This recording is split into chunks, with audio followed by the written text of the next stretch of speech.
Denver. How do you show love in Anahim? God. Yeah, baby! Woo! Show the love! Oh, damn! Show the love! Show the love? Goodbye, we're going in. We're done loving. We're tired. Goodbye, show the love. Show the love, baby! Woo! Wait, are you saying you don't love the mosquitoes? Is that what you're saying? No. I thought you were showing the love to the mosquitoes. Yeah. Who's loving us? Yeah, yeah. Boy, are your hands clean? No.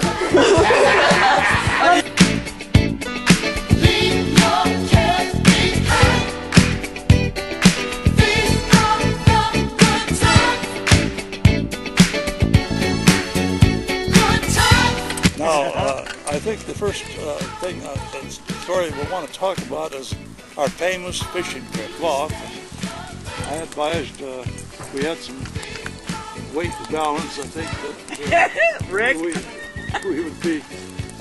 tell the truth about your weight, Rick. Too much weight, so I advised everybody to just take one plastic fork because we had to cut down on the weight.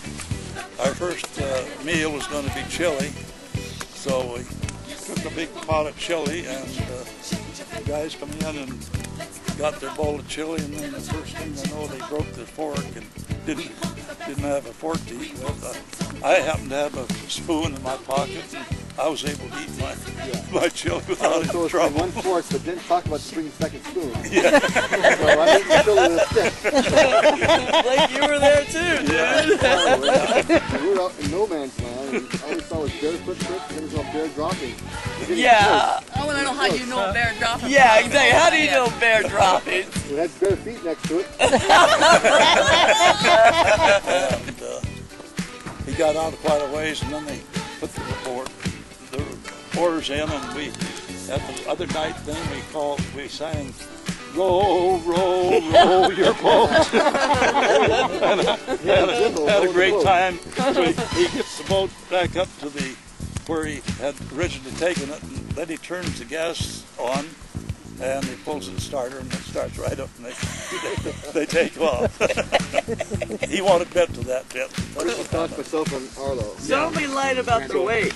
So they taxied way up to the end of the lake, and the pilot turned around, and down the lake we come, and he's adjusting mixture control, trying to get a little power out of it. And the shoreline's coming closer and closer, and then I have to break the story. During this First World War, I read a lot of stories about the blimps and all the fighter planes, but one incident I remember reading about was the Germans sent over a big Zeppelin, and the fighters got up to it, and they couldn't go up, so some of the people on board volunteered to jump off and lighten the load, and the blimp could go up and save them. Well, I was looking at Gus, and I was expecting Gus to bail out. So not jumping nowhere. Anyhow, we came right to the end and just stopped just in time. The airplane couldn't take off. Right. So then we went back to camp, and I think Gus was yelling for something like, "Where's that booze we had?" Yeah, I had to have Jim's Yukon Jack. I had some stains in my pants. The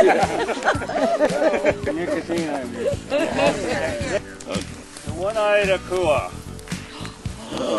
We're square. In the early 1900s, cattle used to go wild on the island of Kauai. And every now and then they'd go up and maybe try to get some extra meat or something like that. They were wary that because the wild cattle, they had horns on them, and they would go after people, and they could, poke them or something like that, and really hurt them and kill them. Yeah, would kill them. We'll call them ho'omole money. Yeah, we remember him from last year. Anyway, he went up hunting for wild cattle, and during the day he follow this track along, and by nighttime he found out that he figured out that he was lost. He looked at this monster. One eye on his head. He didn't have any regular eyes, just one eye. And he could tell that he wanted to eat him. And he thought that the Makua was scared of the fire, so came up. The Makua drifted off into the forest. It is a true story that this happened. So every time you go out in the wilderness and you build a fire to keep the little away, he has a big eye in the top of his head. What you want? Hand raised. One-eyed. So the eagle, he tires out, and then the monkey goes, I'm a monkey, I can swing from tree to tree, I can get a lot of momentum, and I can grab the light back in the sky. And so the animal's going, get the monkey to go, the monkey can do it. But the sparrow says, no, let me try. I can do it. The monkey goes, you're too small, you can't do it, you have no power. So the monkey, and they cling on to each other, they're creating a chain, and they're trying, and they almost get there, and the animals are starting to clap for each other, trying to create a camaraderie about helping one another, but the monkeys can't. Darn monkeys are can't always do it. troublemakers. So finally, they thought they were lost. They were going to die and perish without any more sun. And finally, the sparrow said one more time, and they were all tired, and they said, we have no other choice but to let the little sparrow do it. The sparrow takes a sip of water. And then he starts to fly in the sky.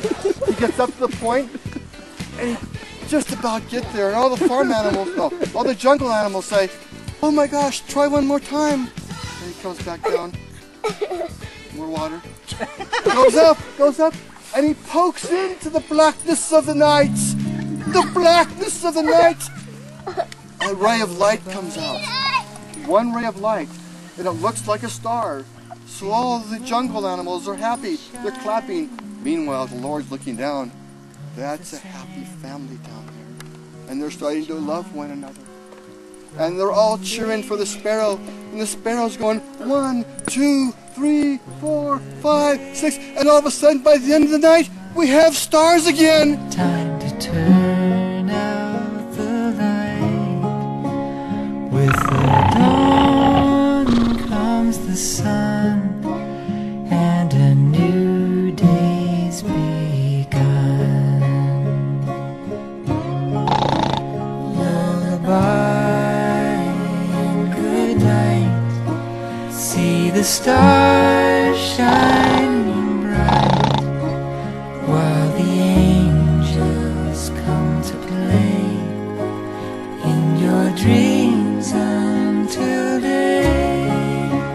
Close your eyes now and rest. May these hours be blessed. Go to sleep now and rest. May these hours be blessed.